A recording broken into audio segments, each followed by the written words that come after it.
c'est vraiment le seul concert que je vais faire en France cet été avant le troisième album. Et ça fait maintenant 5 mois que je suis en studio et ça fait du bien. Hein. Ça fait du bien de sortir faire des shows. Et de vous dire, ça y est, on va faire autre chose, refaire un peu de scène. Ouais, exactement. Ça me donne une différente sorte d'énergie. C'est bien. Je pense que c'est important Et aussi, je peux tester des nouvelles choses. Par exemple, je vais tester un peu quelques chansons du nouvel album.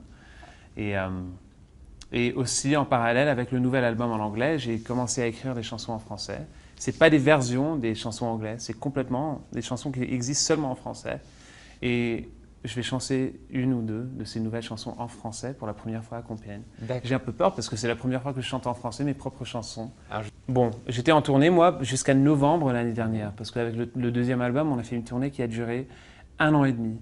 Et aussi, on a eu beaucoup de difficultés dans ma famille, parce que ma sœur, elle a eu un grand accident en octobre l'année dernière. Et c'était comme si la vie de toute ma famille, à part les quelques shows qu'on avait fait, c'était comme si la vie était en pause. Et j'ai commencé à travailler en février à Montréal avec Empire of the Sun, un groupe australien qui était à Montréal en train de travailler sur un show de Cirque du Soleil. Et je suis parti là-bas vraiment sans savoir. Je me suis dit, mais qu'est-ce que je suis en train de faire là? Je ne sais même pas ce que je vais faire. Vous aviez besoin de vous replonger dans Je me suis replongé dans un environnement complètement différent. J'ai jamais enregistré à Montréal. Et ensuite, je suis pas rentré pendant 3 mois et demi. Et je suis parti Montréal, Miami, Los Angeles, Miami encore, Montréal encore. Et j'ai fait le tour et fait le tour. Et je suis rentré avec la moitié de l'album. Et c'était comme une sorte de, je sais pas, ça m'a vraiment aidé. Ça m'a rafraîchi dans tous les sens. C'était important. C'était comme si tout ce qui s'est passé l'année dernière, c'était un break, c'était un nouveau début. Justement, le drame qui avait touché votre famille et votre sœur en particulier, c'est vrai que ça avait beaucoup touché vos fans, notamment français. Vous leur aviez envoyé quelques messages.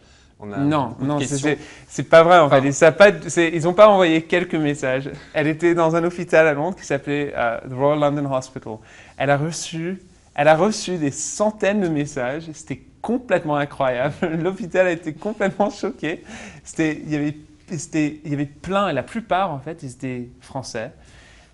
Et c'était des lettres, des fleurs, des bisounours. Ils ont commencé à collectionner les bisounours. Et on dit ça, les nounours? Oui, les nounours. Ouais, les peluches. Ils les ont collectionnés et donnés à des enfants qui étaient dans l'hôpital parce qu'on en avait trop. C'était incroyable. On était complètement choqués. Elle était super touchée par ça. Et justement, comment va-t-elle aujourd'hui? Elle va très bien. Elle est très forte. Elle est inspirante. Ça m'inspire, mais en même temps, ça me fait peur parce que j'ai jamais vu une femme. Elle a 30 ans la semaine prochaine. En fait, elle a 30 ans juste avant le concert qu'on va faire le 9 juin à Compiègne. Et elle est en train de se battre. Elle est complètement convaincue qu'elle va pouvoir marcher.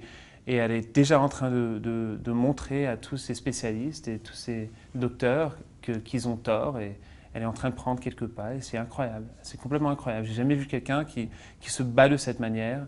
Et elle s'en fout de ce que les gens se disent. Elle va avoir du succès.